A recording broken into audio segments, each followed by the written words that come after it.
आज जोगेश्वरी गूळ उद्योगाचा 5वा गळीत हंगाम शुभारंभ झालेला आहे आणि या प्रसंगी व्यंकटेश बँकेचे पांडे सर, कुलकर्णी सर आणि चव्हाण सर या गूळ युनिटला उद्घाटन प्रसंगी भेट देण्यासाठी आलेले आहेत आणि ते इथं आल्याबद्दल प्रथम त्यांचं स्वागत. आणि मी तुम्हाला हे विचारतो की तुम्ही या जोगेश्वरी गूळ उद्योगासाठी अर्थसहाय्य दिलेलं आहे, परंतु अर्थसहाय्य का दिलं त्याचा बेस तुम्हाला काय वाटला की ह्या गूळ उद्योगासाठी? कारण मोठ्या उद्योगाला ओळखलं जातं, कोणी पण ओळखतं, पण तुम्ही अशा छोट्या उद्योगाला ओळखलं आणि त्याच्यामुळं गूळ उद्योगाची परिस्थितीसुद्धा चांगली निर्माण झालेली. तर तुम्ही सुरुवातीचा बेस कोणता पाहिला की यांना अर्थसहाय्य द्यावं आणि त्याच्यानंतर तुम्हाला काय वाटलं, तर ती तुमची जी भावना आहे किंवा प्रतिक्रिया आहे तर ती सांगा. हां, नमस्कार. व्यंकटेश मल्टीस्टेटमधनं जेव्हा आम्ही पहिल्यांदा व्हिजिट करायला आलो, त्यावेळेस आमच्या असं लक्षात आलं की एकदम सच्चे आणि प्रामाणिक लोकं आहेत आणि त्यांची काम करण्याची पद्धत ही अतिशय उत्तम होती. म्हणजे काय असतं की सुरुवातीला जेव्हा आम्ही अर्थसहाय्य करण्याचा विचार केला, तर त्यावेळेस आम्ही काय केलं की त्यांचे जे नोट्स आहेत, डायरीज आहेत, ह्या सगळ्या चेक केल्या. कारण कसं असतं की या बारीक-सारीक गोष्टीमधनंच आम्हाला लक्षात येतं की काय स्थिती आहे.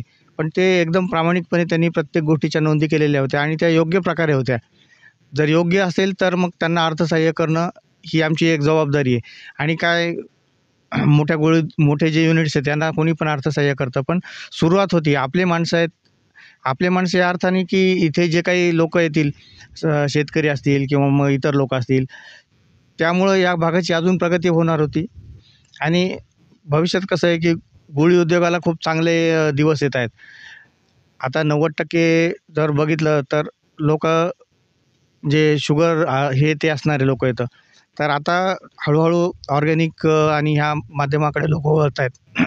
तर त्यातल्या त्यात गूळ हा अतिशय चांगला प्रकार आहे आणि त्यातल्या त्यात ह्यांचं काम म्हणजे खूप छान काम आहे.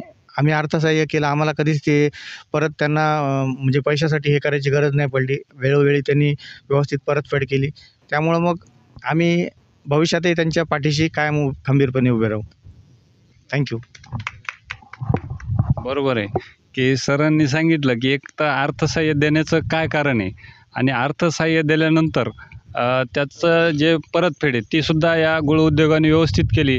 आणि सरांनी हे पण सांगितलं की गूळ म्हणजे ऑर्गॅनिक खाणं गरजेचं आहे आणि छोट्या उद्योगाला एक मोठ्या ध्येयाकडं नेण्यासाठी आणि शेतकऱ्याला सुद्धा काहीतरी सहाय्य व्हावं म्हणून सरांनी हा जो बँकेच्या मार्फत प्रयत्न केलेला आहे.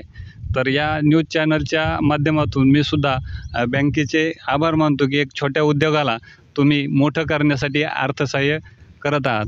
तसंच कुलकर्णी सरांना सुद्धा काही त्यांची भावना आहे ती व्यक्त करण्यासाठी काही व्यक्त करा. नमस्कार. सर्वप्रथम जोगेश्वरी गूळ उद्योगनं जो आत्तापर्यंतचा म्हणजे जे काही काम केलेलं आहे ते 5वा हंगाम आज त्यांचा होत आहे, त्यासाठी शुभेच्छा. आणि आत्तापर्यंत त्यांची जशी वाटचाल चालत आली आहे, जसे आम्ही पहिलेपासून त्यांच्यासोबत कनेक्टेड आहोत, तर तिथून तर आजपर्यंतचा त्यांचा जो काम करण्याची पद्धत आहे, सर्व शेतकऱ्यांसोबतचा व्यवहार आहे, सोबत बँकेसोबतचा व्यवहार आहे, पारदर्शकता आहे आणि बाकीच्या गोष्टी बघता सर्व गोष्टींना त्यांच्यासाठी खरंच शुभेच्छा. आणि इथून पुढे जरी त्यांना काही मदत लागली तर बँक त्यांच्यासाठी सदैव उभी राहील. ही आम्ही नेहमी त्यांच्या खंबीर पाठीशी उभे राहू. धन्यवाद. धन्यवाद. आणि अशा पद्धतीनं बँकेनं सहाय्य केलं आणि एक उद्योगाला प्रगतीच्या दिशेनं जाण्यासाठी एक मोठं मोलाचं योगदान दिलं. त्याबद्दल मी शिवाजी खोजे यांनासुद्धा 2 शब्द व्यक्त करण्याचं.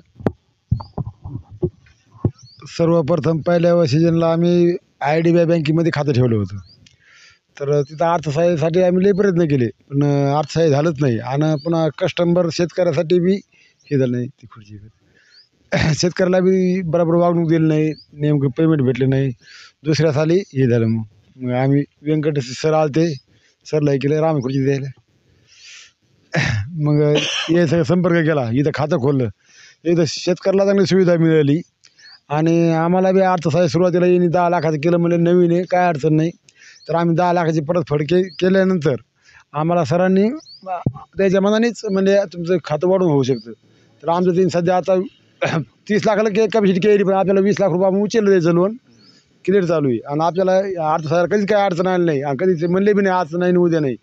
शेतकऱ्याला बी असं पेमेंट ताबडतोब मिळतं, कधी वेटिंग करायची गरज नाही. खातं खोलायला 5 मिनिटात खातं खोलतात. त्यामुळे असं आम्ही व्यंकटेश बँके खुश आहेत. व्यंकटेश बँकेने आम्हाला असं अर्थसहाय्य दिल्याबद्दल बँकेचे आभार, धन्यवाद.